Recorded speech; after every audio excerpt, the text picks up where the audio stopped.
Jawaban waktu yang tepat, seberapa lama kita untuk istirahat atau tidur, ya tergantung diri kita. Karena ada beberapa riset yang menyebutkan bahwa seseorang berkebutuhan tidur itu ada dua macam. Ada yang kemudian butuh tidurnya itu cuma sebentar dan dia sudah bisa seger bugar gitu ya. Yang kedua adalah dia perlu waktu yang durasinya agak lamaan gitu untuk bisa dalam kondisi posisi yang segar bugar juga.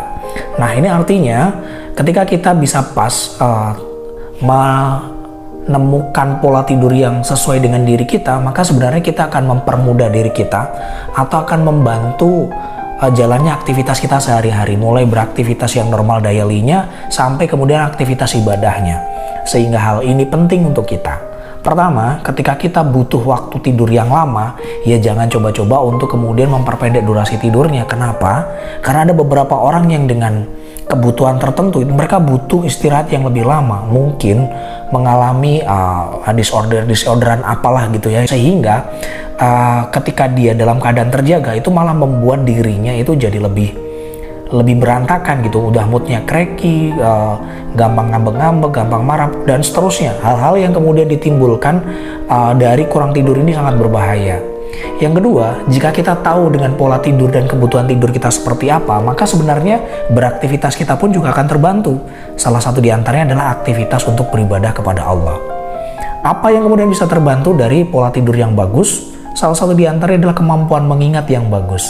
Ini bagus atau cocok bagi teman-teman atau semua di antara kita yang kemudian butuh menghafal, ya, pelajar atau mungkin ya pengajar dan lain seterusnya. Penting banget menempatkan waktu istirahat yang tepat gitu ya.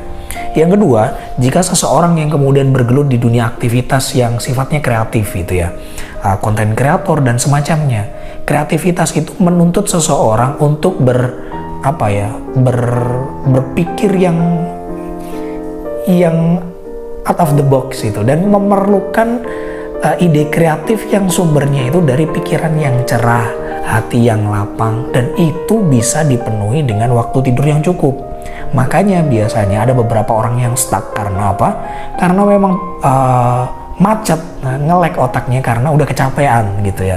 Penting bagi kita untuk menemukan pola tidur yang tepat untuk diri kita. Yang ketiga, potensi seseorang untuk berbuat maksiat, berbuat kesalahan, terpeleset dalam jurang-jurang dosa.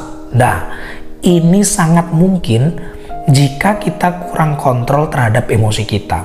Yang mengendalikan kita untuk memilih sesuatu yang baik ataupun yang buruk itu adalah keadaan emosi yang stabil.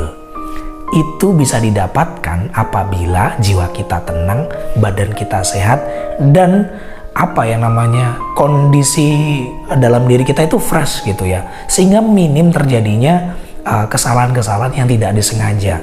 Entah itu peluang-peluang untuk terjebak di ladang-ladang kemaksiatan dan seterusnya, itu bisa dihindari dengan kondisi badan yang bagus, jiwa yang sehat, fisik yang fit, dari suplai kebutuhan jam istirahat yang cukup. Maka itu penting bagi kita untuk menjaga pola tidur yang tepat.